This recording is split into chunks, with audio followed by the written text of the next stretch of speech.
Hi everyone, thanks for joining us for this month's Warmachine Battle Report on Tried and True. If you enjoy our content, please consider subscribing to the channel so you can keep up to date on our Bat Rep and podcast releases. If you would like to support the channel directly, you can find a link to our Patreon in the video description below. Our match today was recorded using the 2024 Steamroller Rules Scenario 2 Battle Lines. I'm obviously here today to introduce Erica playing her Dusk for the first time on the channel. Erica is playing a 100-point House Kallyss army led by Hellyth. Tell us your list choices going into the game. Hi everyone, I'm super excited to play House Kallyss on the channel. Huge thank you to fellow community member Chris who painted my army, and special shout out to David for helping me put together my blimp and painting it up for Adepticon. For today, I brought my blimp Dusket list led by the Sire of Nightfall Hellyth. I racked Invaluable Resolve to get around Bart's feet and Ghostwalk to help me maneuver around the field. My battle group today consists of only one cohort model, the character Warjack Israfil. Anchoring the list is a flying battle engine, the Sky Bomber.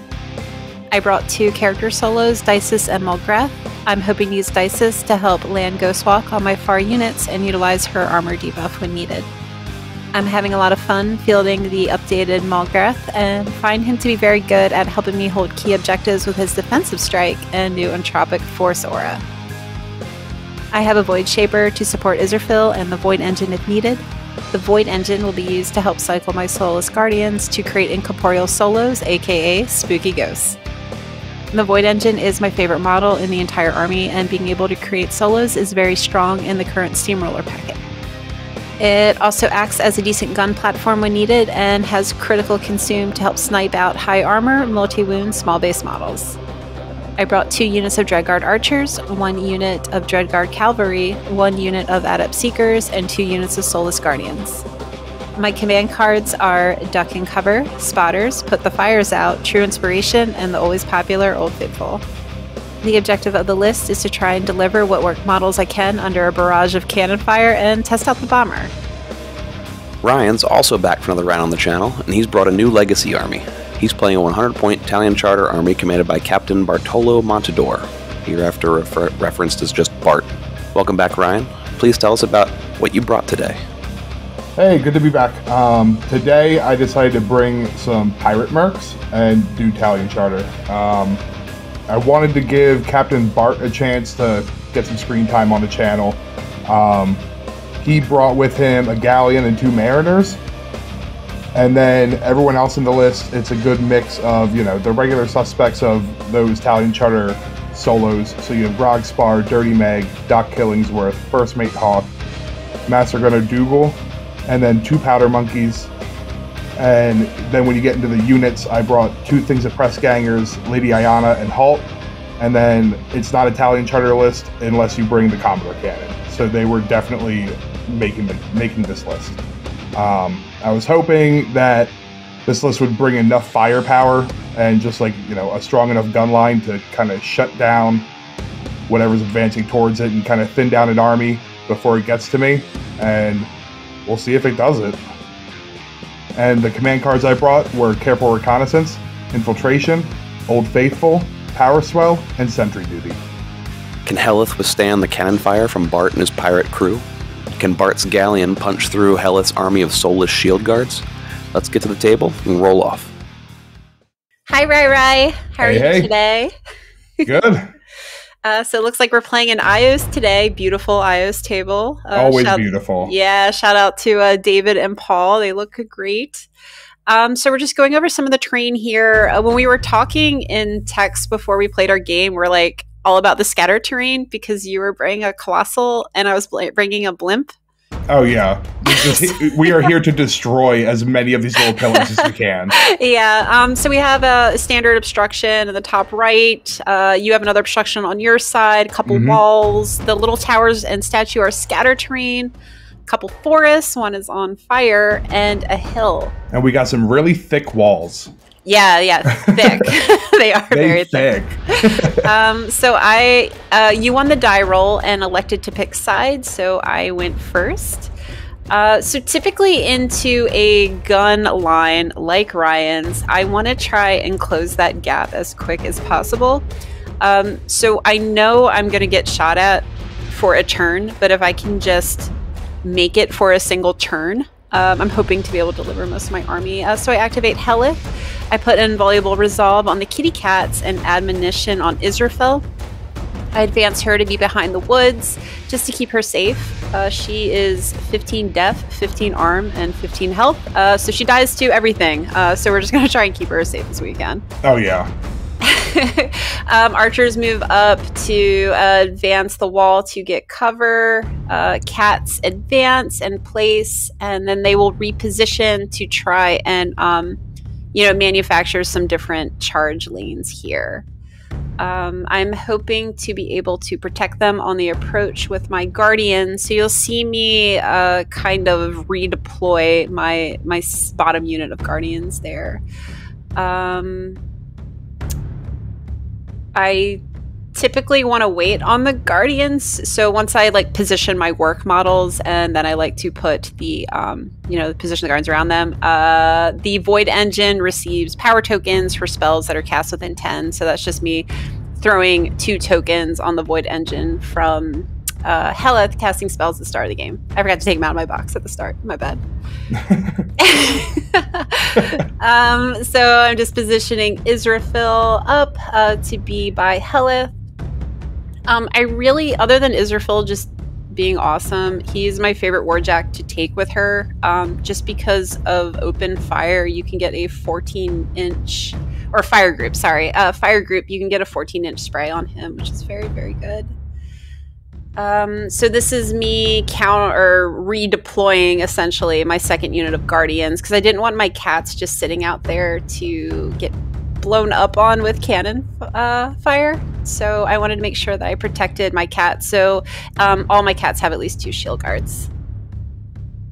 Entirely too many shield guards out there. It's not bad, you guys. The Void Engine moves up to make sure that all of my solos are within 10 inches, so I can make spooky ghosts if needed. And then Dices moves up to cast a random ghost walk at one of those units just to fill it up. So the Void Engine has 3 power tokens on it. Adepts move up. They give 3 focus to Israfel that turn, so he can shunt damage if needed. I pushed my blimp up as far as I could. I had the archers and Mulgreth take the hill just to give them a little extra defense against her shooting, and it's her turn. And so at this point, she moved up, and I'm like, we're already going to start shooting things, because with Bart, I know I can run jacks, trigger an ancillary attack with the monkeys, and then do a broadside shot. So I can effectively run all my heavies and my colossal and still get 2 shots out of each, which I thought sounded really good to try and drop into all those shield guards, start picking them apart little by little. I know they're going to turn into rights, but I think I'd rather have that happen, knowing that only 3 can come out, and hope that I can kill more than 3 of them. So I'm kind of trading up a little bit better there. And that dang blimp down low, that high flying thing where it's, what is it, -4 on my range? -3. -3, that's very effective. Just, just saying just outside of my range, dropping it to 17 instead of 20. Yeah, I was kind of hoping to, threaten the Commodore cannon. I love the Commodore cannon, by the way. It's like my favorite unit in Pirates. To, maybe get some sprays, but as we were talking there, that cannon's pretty resilient. Yeah. And then how does it work with the little guys around it again? It's also interesting just how it functions. One of the guys effectively has to do the fire action so that it fires the cannon, and then the other 2 give a cumulative +2 rat to the cannon. So as long as everyone's there, one person can fire it, and then the other 2 are giving effectively 4 more rat to it. And it's just very unique in how it works. But then the downside of that is if you manage to kill just the cannon, which is just armor 18 with 10 boxes, then the whole unit gets taken off the table. So it's kind of a trade-off. It works really good when it works, but if someone manages to engage it, then off it goes. Yeah, and it's got a bunch of different shot types too, which makes it pretty versatile. Mm-hmm. I just love it. And so now I decided to just start moving up these press gangers to try and just clog up the middle of the table, which for my pirates, every time I play them, they seem to be good at clogging. For what it's worth, they're really good clogging units, and their casters typically help support that. Yeah. So that's right in there. We had verbalized during my turn that the intention was for them to be within 1. They had more than enough movement. So thank you, Ryan, for letting me. Yeah, because I knew I was running up that Mariner, already planning what I could try and take shots into with either an ancillary or, eventually a broadside shot and stuff like that. And then over here, I placed him in the forest, figured out I had 1 or 2 different lines right in between your 2 forest templates I could land some shots through.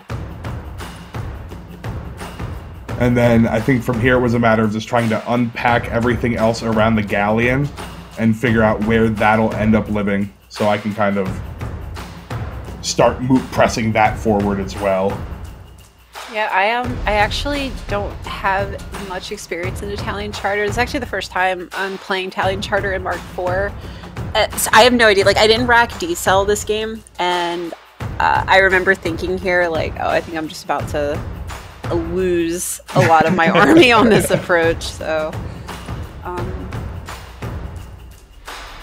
and then pirates have a lot of synergies, right? So you have a couple solos that make these press gangers really hardy.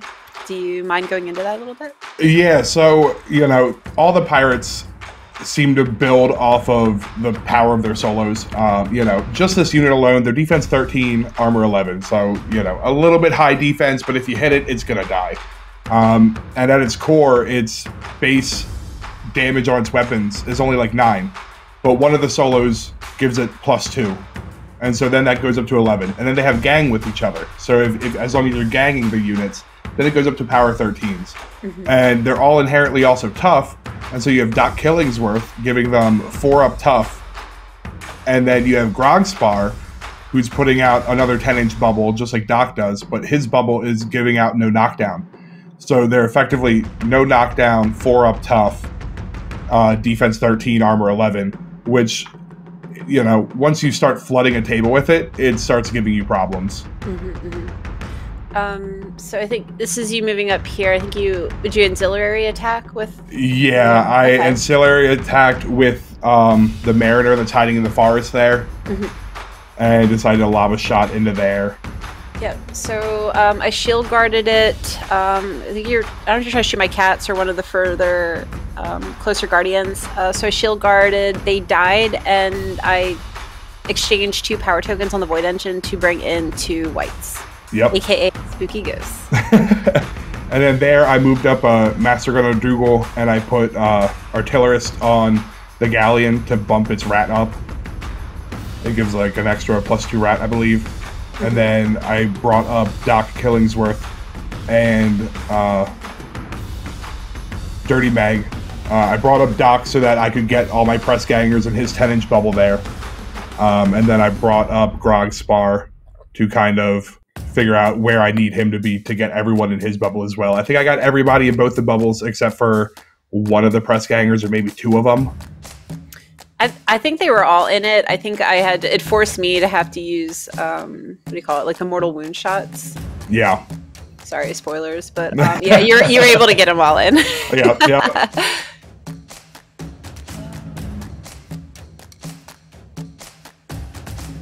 And so at this point, I think I was just talking about where I should be landing shots when I move up Bart and do a broadside. And then we started talking more about, maybe I should also put up Batten.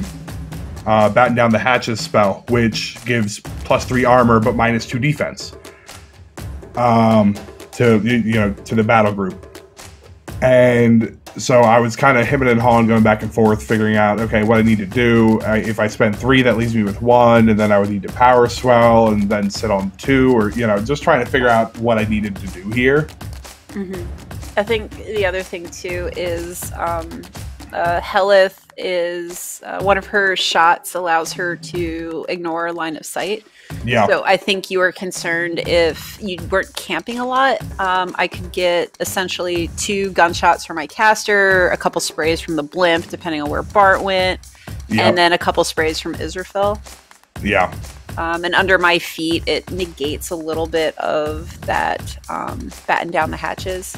Yep. So I think you had just elected to camp. And well, what actually happened, I didn't even mean to camp. I moved him forward, and I still had all intention of taking that broadside shot, because no matter what, I still wanted to clear through some of these small shield guard infantries. And I moved forward and just forgot to take that shot, because I did put hot shot on my Colossal so that the AoE guns would be boosted on damage rolls. And so I meant to actually start lobbing more shots in and try and thin out the number of shield guards you had in there. But instead I just moved forward, and there he stood. And nothing else got done. I mean, he was safe. I wasn't going for him when he had his big old stack there. Yeah. I figured, I was like, oh, I could do broadside and get one more shot out of each of my jacks and start thinning that down, and then power swell and still camp 2, which I feel kind of okay with camping 2 on Bart, especially because he also gets the batten, that +3 armor for batten. So I felt kind of okay with that concept, but instead I just moved him into the woods, and that was that. Then you moved up your last powder monkey and ancillary attacked, which I think missed. Yeah, I'm pretty sure that is what happened. My rolls were not my favor too much this turn. But that's the way the game goes, you know? You can plan as much as you want. Everyone can sit there and say, oh, statistically this and this and that, but statistics don't mean anything when it's random, you know? Yeah, no, for sure. Dice be dice. Exactly. So it's top of 2. I decide to upkeep IR on the cats because you feated. Yes, I did feat. Right, and then what's Bart's feat do? Bart's feat is any enemy model that enters and ends its movement or is placed in my control, which is 12 inches, is immediately knocked down. And also, the second part of that is if you're not knocked down, if you're making an attack roll while in it, you're at -2 to your attack rolls. Yeah, so going into this game, that was a huge contributing factor for racking IR. So I decided to upkeep that on the cats, and then because Israfil has the Adolan chassis rule, he can upkeep admonition for free. So I start with 5, I don't allocate anything. And I know this turn I'm going to send the cats in. So his Colossal is my prey. I didn't rack Battle Lust. Well, I couldn't rotate it anyway without the cats being knocked down. So the Colossal is going to be a multi-turn objective for me. But he is my prey, and I am going to commit the cats this turn. You feated, and I was a little surprised when you brought both units of press gangers up. 1, I was expecting, but 2, I want to say it like forced my hand to feat, but this was the opportunity to do it. So I move up Hellyth, I feat, I move her up in such a way to not be in Bart's feat, but I am tagging your Colossal. One of her shot types is a Grievous Wound shot, which will get around the tough no knockdown from these press gangers. So Hellyth's feat is Blessing of the Void. While you are in it, enemy models suffer -2 def and armor, and this lasts for a round, and then on the following turn all of my warrior models get +2 def and arm. So that brings Hellyth up to def 17, arm 17. So she's a little bit safer, so to speak, but I will be making Fort Hellyth essentially with my shield guards so I don't get shot by these pirates. And I'm and on that note, I rotate admonition from Israfil onto Hellyth just in case you bring something up in melee. I don't have Pathfinder, but maybe that 1 inch of movement will be enough to save me. Now I'm looking at bringing up the blimp. So the beautiful blimp. Thank you. Yeah, David did a great job painting this model. So we move up the blimp. It has the propelled rules, propelled 12. So I move 10 of those inches at the start. The only thing that'll affect the blimp and Bart's feet is the -2. You can't knock it down. It's a battle engine. But it does have the shooting gallery rule, which means models that are within 5 inches of it, I get +2 to hit. So I'm negating the -2 from Bart's feet, and then I'm also benefiting from the -2 defense from Hellyth's feet.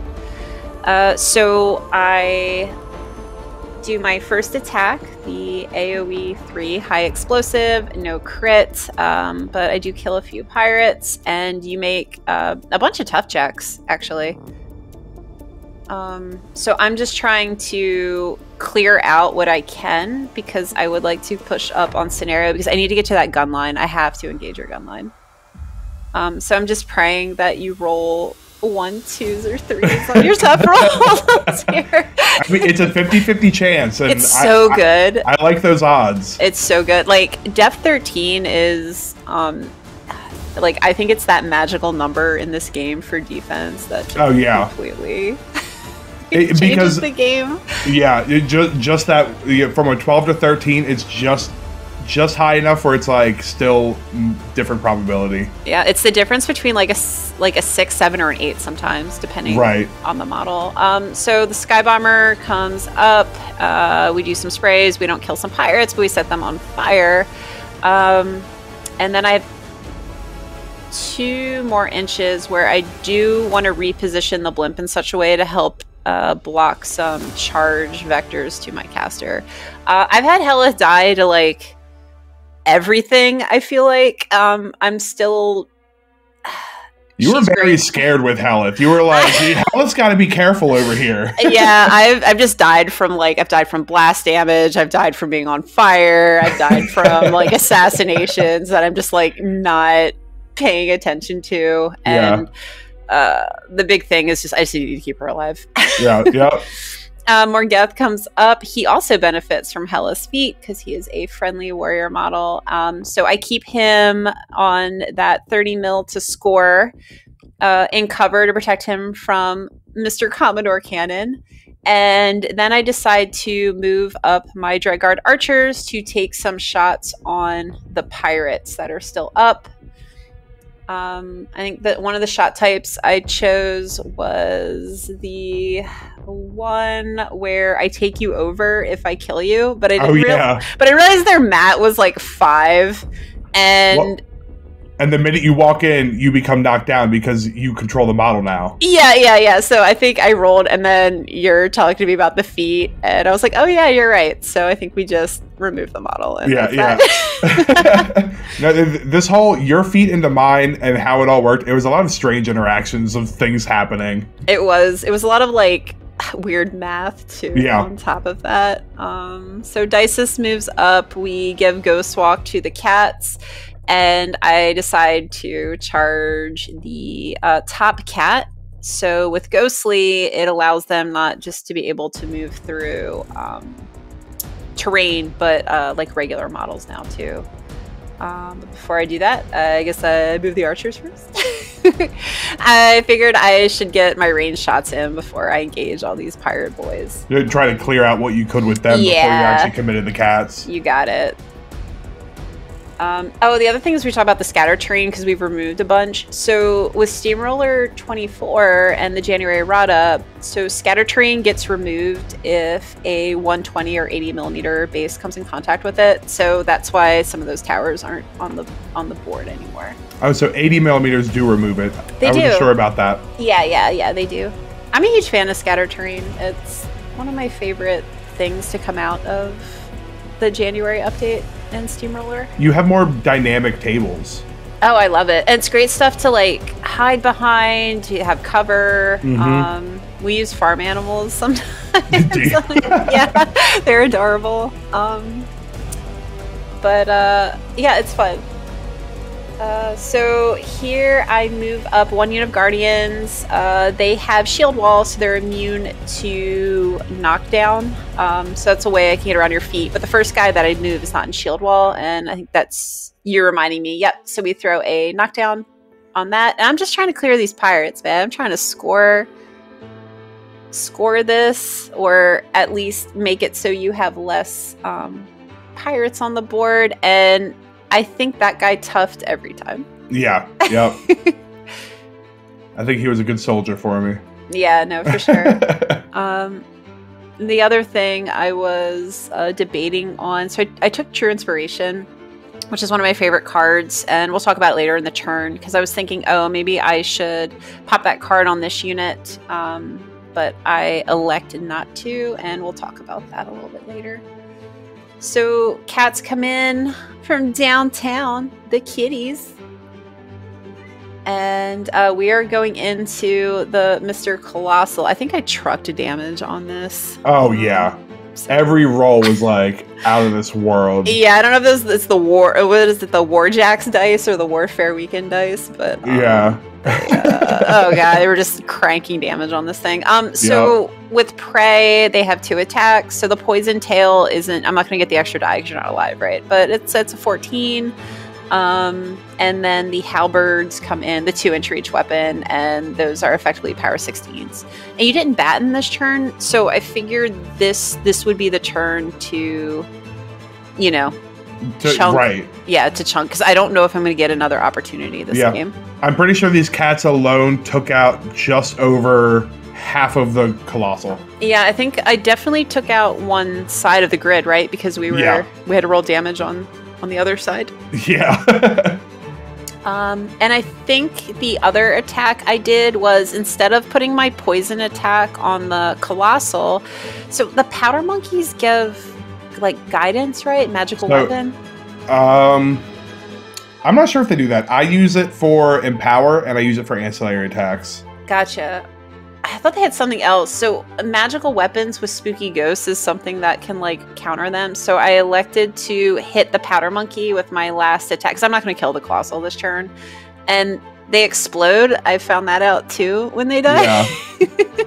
And the best part of that explosion is it's only on enemy models, which it's so good. I don't understand it, because it should explode onto everybody, but like I'll take it.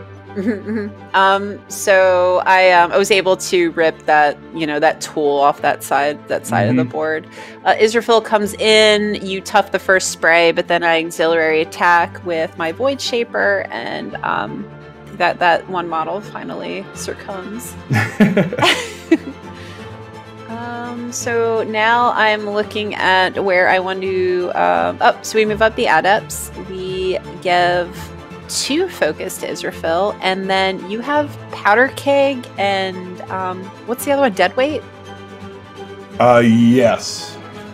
So I want to put Exorcism on Israfil to force you to basically makes it so you can't cast spells on him. Yep. I advance the 2nd unit of Guardians. I put them in Shield Wall to benefit from that no knockdown. I put all the shield guards on my caster, and a couple on Israfil, of course, and then I pop True Inspiration on them. So gotta keep Hellyth safe. For sure. So that essentially makes that unit tough, no knockdown.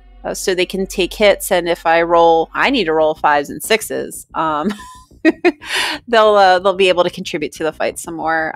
So I advance the Void Engine up. We just take a couple shots at the Colossal just to put a little bit more damage into it. Again, there's no bat in this turn, so I'm just trying to put some shots. I have 2 spooky ghosts out. I elect not to reroll in the event I need to make a 3rd spooky ghost. And it's your turn. At this point, I realize I made many mistakes. I definitely underestimated everything that couldn't be knocked down. I was like, oh, it can't be that much. And then it all came into me, and I was like, that was way more than I thought. And so at this point, I'm looking, just trying to, trying to clean up what you just threw into me. Pretty much like the cats. And I knew that this balloon was about to just end up spraying down my back line of all those solos. Yeah, the unique thing about the balloons is depending on what Mark IV army is taking them, the rules slightly change. So when you take it in a House Kallyss list, it gains an additional point of defense. So it's a Def 14 flying battle engine, and it also has Poltergeist. So if you miss it and you can be pushed, you get pushed D3 inches away. Oh, I didn't know that the rules change. That's very interesting. Yeah, my favorite's the Kador one because if it dies, it explodes. That's wild. Yeah, I did not know that was a thing. Yeah.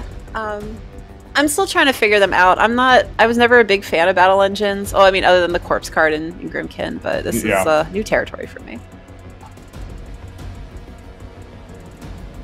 So now I'm playing the fun game of measuring out and what can I shoot? Where do I need to allocate? You know, just trying to do regular old maintenance here. The other thing is, we are also measuring out. So 2 of the 3 cats are not in Hellyth's feet. Right. And I think we were talking about, because you want to like, your backline's pretty gummed up, but those the 2 in the back are definitely cats that, they're just deaf. And for a while, mentally, I was like, oh, well, you know, I can't move my galleon because I'm clogged by the cat. And then I was like, okay, well, what if I travel? What if I do this? And then we just kind of looked at each other and went, wait, it has unstoppable. It can just walk out of this. Yeah, it could just go wherever the hell it wants. Yeah. I think one of the issue was is placement, because you can't land on an objective. So we're playing the battle line scenario, and you're not able to land it in the center. So you're like, I think you were debating, do you have to kill that one guardian, or is there a scenario where you can legally place that model and still be able to engage the blimp?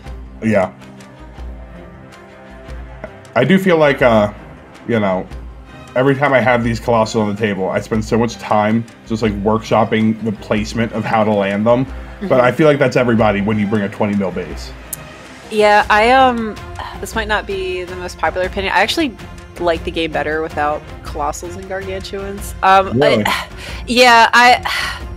I've always found, and maybe it's because I haven't played, because I played Grimkin, right? I had the house, whoop-de-doo. But every time I took the house, I was like, man, I wish this was 2 heavies, or, 2 heavies and a light versus the cost of the house. I don't know. I will say, I do like playing my list where I don't have a colossal in there, because it feels like, I feel like I can move way more nimbly than I can when I'm trying to drag this huge base with me and trying to get in your own way. Right, exactly. How are how's the galleon been performing for you in Mark IV? Honestly, it's been doing really, really good. You wouldn't know it by this game, but it does work really well. It's just a huge gun platform, and being able to broadside and pull heavies into you with a trident shot, and then being able to ancillary attack, pull something else to you with that trident shot. And then it gets its activation where it can then start hitting them, take more shots. It's a big gun platform that also hits like a tank. Yeah, I definitely didn't. Well, I learned. I was educated at the fire output by this model this game. Yeah, it's a lot of guns. Yeah. I think it's the trident, which is range 10, and then 2 D3 cannons that are like power 13/8, I think they are, or 13/7, or 14/7, one of those. And so, you're getting just a ton of shots out of it. And under Bart, being able to put hot shot on that and upkeep it, then every damage roll is boosted. And, when it comes out, D3 times 2 AoEs, that can really start adding up, especially when you start looking at like blast damage and stuff like that. Well, that's one of the things I love about pirates, because all your solos are so synergistic with each other. So it's like you have artillerist on top of that. So even that you're attacking me outside of your normal activation, that thing gets turned up to like a rat 7 or 8 pretty easily with your army? Yeah, I'm pretty sure it's just like a 7. I think it's base 5, and then artillerist puts it up to a 7. And then if you really want to be cute with it, you could take the spotter's command card. I've thought about it. I always take the sentry duty just to try and ignore some stuff. But then, it's like, what do I do? Drop another powder monkey? Like, I like them too much. I need them to make the attack, so I don't really have, how things end up fitting in is it's nice building Talion Charter lists because how like the point values are so low, and like all the solos, like I think Doc Killingsworth, he's like 3. I think Grogspar's like 3. Like everyone's really cheap and small, but they're all necessary. Well, they have so many tools, like, and so much utility. For their point cost. So yeah, I think they're great. I love the pirates. They were when I was playing Mark 1, I remember when they came out in a No Quarter magazine, and I thought they were the coolest thing ever. When they first came out, I saw that No Quarter, and then as they were being released, I was buying them, and it was like my first actual Warmachine army because I played Scorn for the longest time. That's what got me into the game. And then I saw pirates, and I'm like, oh yeah, no, this is happening. And I played them for probably like 4 or 5 months as they were coming out. It's a beautiful army. Yeah, it's a beautiful army that you have.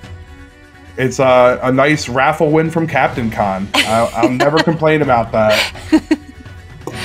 I painted some of it, like the galleon, that was me, and some of the other stuff was me, but anything with like that really nice wood basing, it all came like that. All right, so now I'm finally moving models. And I think we're in the activation phase. If you've been paying attention to the clock, it has been 10 minutes. It's been 10 minutes. So you made the press gangers, and they have gang, they have another rule. What's the other rule that they have? So they have gang, and also if they kill a model, they get to bring back a model in their unit. It's not as good as it used to be when you could just keep adding to the unit. But at this point, being able to bring them back when you have destroyed, I think there's 2 of them left, so I have 3 more in there I can bring back. I was hoping to at least drop 2 of your people and bring back 2 of my own guys to at least start having some type of more presence over there. Yeah, so remember that token we kept on the Void Engine? Well, it came into play. So the Void Engine makes whites on disabled, so it eliminates a lot of effects that happen on boxed or destroyed. So I think Shanghai is on. Is it on box? It's on, I think, disable. I think we checked. I think my thing triggered before yours, and that's why I was... Yeah, mine is on box. On box, yep. So because the Void Engine triggers on disabled, I was able to get a spooky ghost out before you could Shanghai my guy. Yep.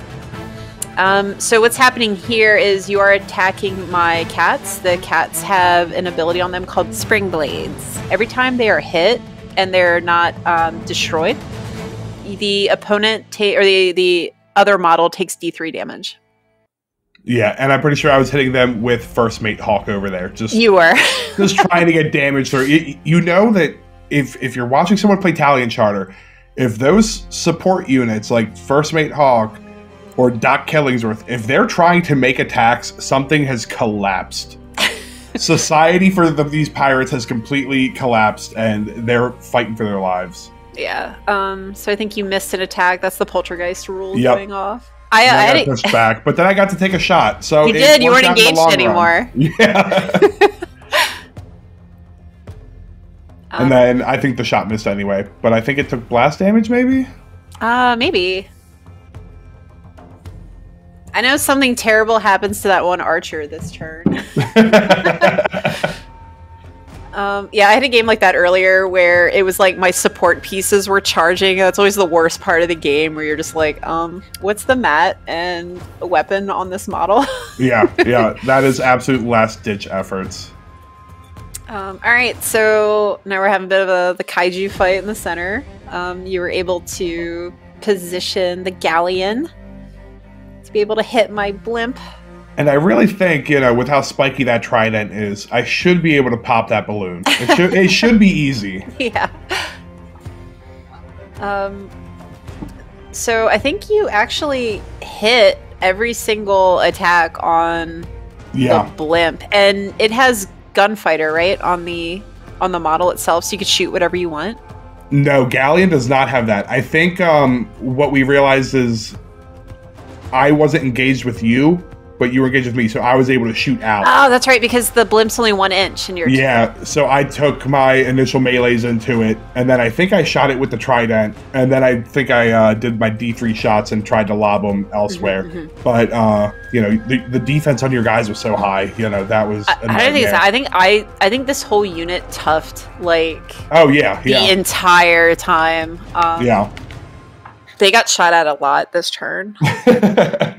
And then I remember for some reason, all my attack rolls this turn, I was rolling like a 1 and a 3 on like every roll. And I'm like, I don't know how this is happening, but you know, that's the way of the world. Yeah. I mean, you rolled a couple of hard, what's the mat on the galleon? It's 7, right? Yeah, mat 7 because I had, Dirty Meg. That's right. Yeah. You rolled a couple hard 7s to get rid of the blimp. That was a couple of tough rolls coming up. And then I think hitting the blimp, it was at like dice plus 3 or something like that. On your big weapon. Yep.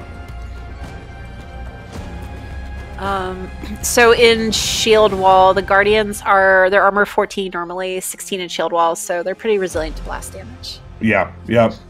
That's why I was trying to, you know, get them first turn before I had to actually push into the middle of the board. But that didn't happen there either. Honestly, those guys are of value. Yeah, they're great. They're only 6 points. 6 points, and every model in the unit is a shield guard. That's fantastic. They have shield wall.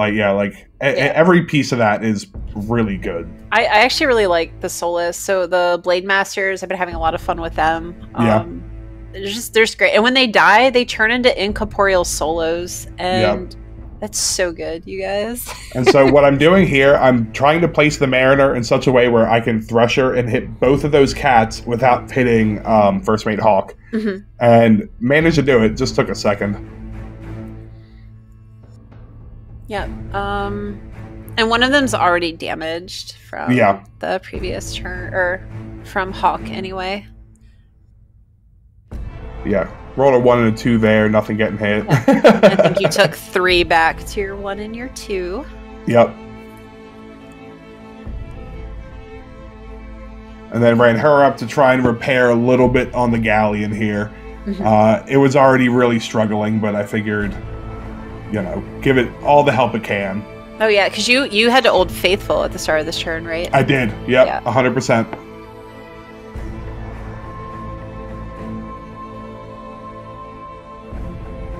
Talion and Holt. They're so cool. They do work. Yeah, no, for sure they do. And I think even when I was moving them here, I even had the thought, oh, I probably should have done Kallyss on that blimp. It probably would have really saved me some time, and maybe had another attack or 2 to spare on something. Yeah, Kallyss good. And because they're all Merc models, they your whole army benefits from the friendly faction tag. Right. So you base to base Ayana, you gave them both stealth, and I think Holt. So the archers are def 15 under Hellyth feat. Yep. Yeah, and I'm pretty sure Holt tried to take 2 shots into the archers. And yeah. Couldn't even do it.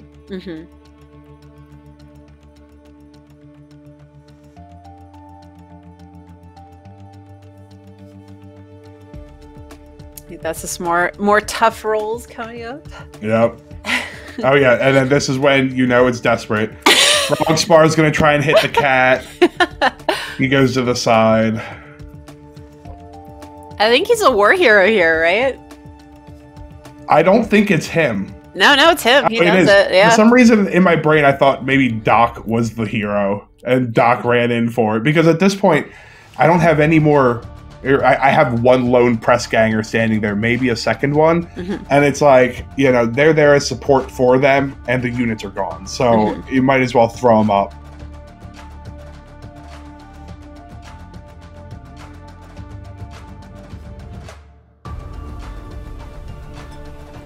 And this is when I start looking at the cannon, I believe. Yeah. I can figure out what it can do. Looking at like the different shot types of what can be done here. Because it has 3 shot types. It has one that's just like a single shot called canister shot. Oh wait, no, not canister shot. It's just cannonball. So just a regular old cannonball. It's a range 20, and then the model slam.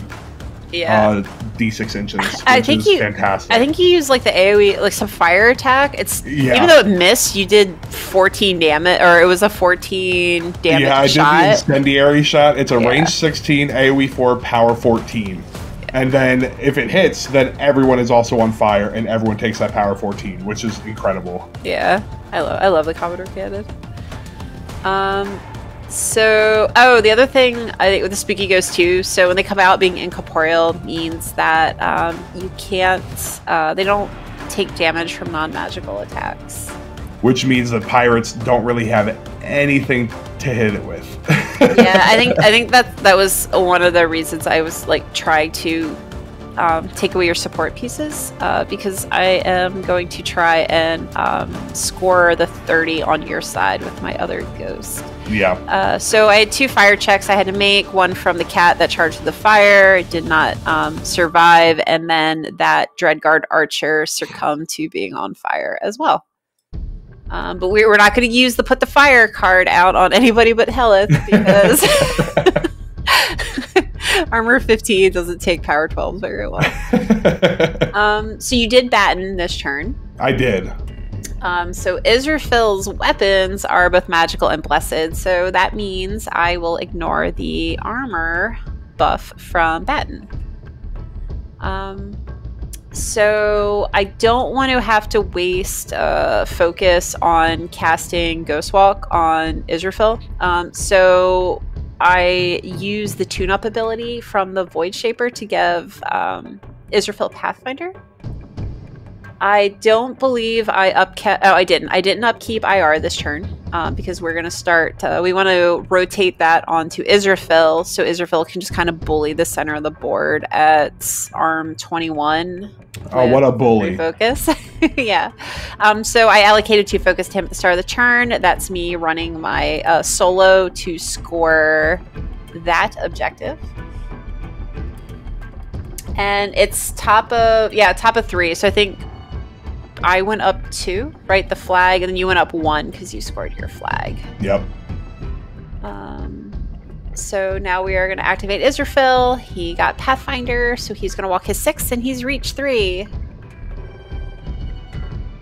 Which is wild. I remember asking, I'm like, how far does he go? And he said 3. I'm like, holy crap. He does hit like wet noodles this turn, though. I rolled really well to hit you, but damage was let's see. Perfect. There's a 9. There's another 3. Yeah. I was like, uh-oh. Now I spray him. So you will get the benefit from batten, and I roll an 11 on that. I think that was the most damage I did. That did more damage than any of the other ones that ignored batten. I think combined. Yeah, it was so bad. Here's me just trying to get some more damage into Galleon. But I think at this point, he only had like 3 more boxes left. He was real rough. He was, but Israfil was not able to do it. Yeah. Yeah. Great damage roll. Superb. Chef's kiss. Oh, man. All right. So I move my add-ups up, and to turn Israfil into a tank, I think it's more important to give him 3 focus over exorcism, because I just need him to stand there. If I take out the Galleon, I'm not really that nervous about your Mariners coming in and finishing him off. Right. So I just have the Void engine shoot the Galleon. I boost damage, and that's enough to get rid of the Galleon. And there she goes. There she goes. I decide to rotate prey on some of your support solos. So the no knockdown guy and Doc, it's hard when both of them are up. So if you can carve one out, it makes it a lot easier to get rid of the pirate. So I elect to take out the no sleeping on the job solo. Cats have unstoppable, so they're able to walk out of combat and not lose their attack action. But he also gets 4 up tough, so it takes a couple. I then rotate prey onto Doc. When the cats kill an undead or living model, they have the vampiric rule, so they can heal for D3. health. They're so good. Yeah, they're good. They're very good. They're expensive. You are paying the Cadillac prices for the Cadillac kitties, but yeah, they're very, very good. Now I go with the spooky ghost. Ghosts hate. There's the 5, Ryan, if you're watching, from Blightbringers. I think that's me taking a picture and sending it to him. Yeah. I always roll a 5 on 3 dice with these ghosts. It's just, it's on brand. So the ghosts gain an additional die for attack and damage rolls against living with cleave.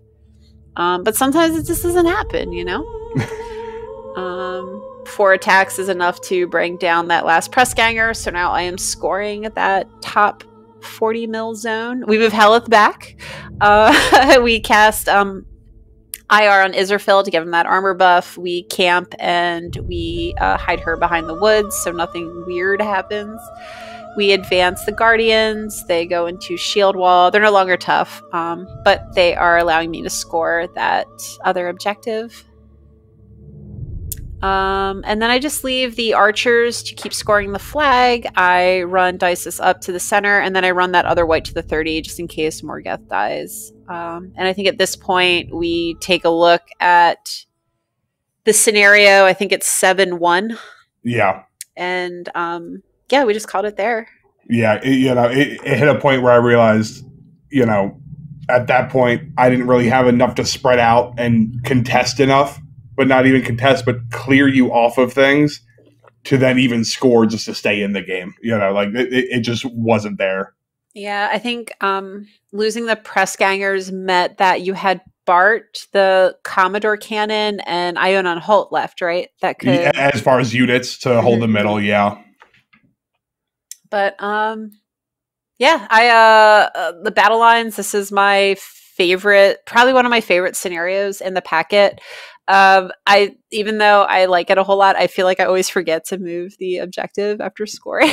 Oh yeah. I feel like that's one of the common themes across every scenario where things move is that you just forget to do it. Yes, and then you hit a point where when you forget the first 2 times, do you then be like, oh, I guess we should be moving these, so let's do it? Or do you just let them stay static at that point, Yeah, it's it's too late. Just let it ride, Exactly.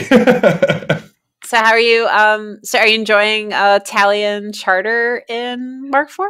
Yeah, I think Talion Charter still definitely has a place in Mark IV. I think mistakes were definitely made on my end in this list for in this game, but that happens, to the best of us.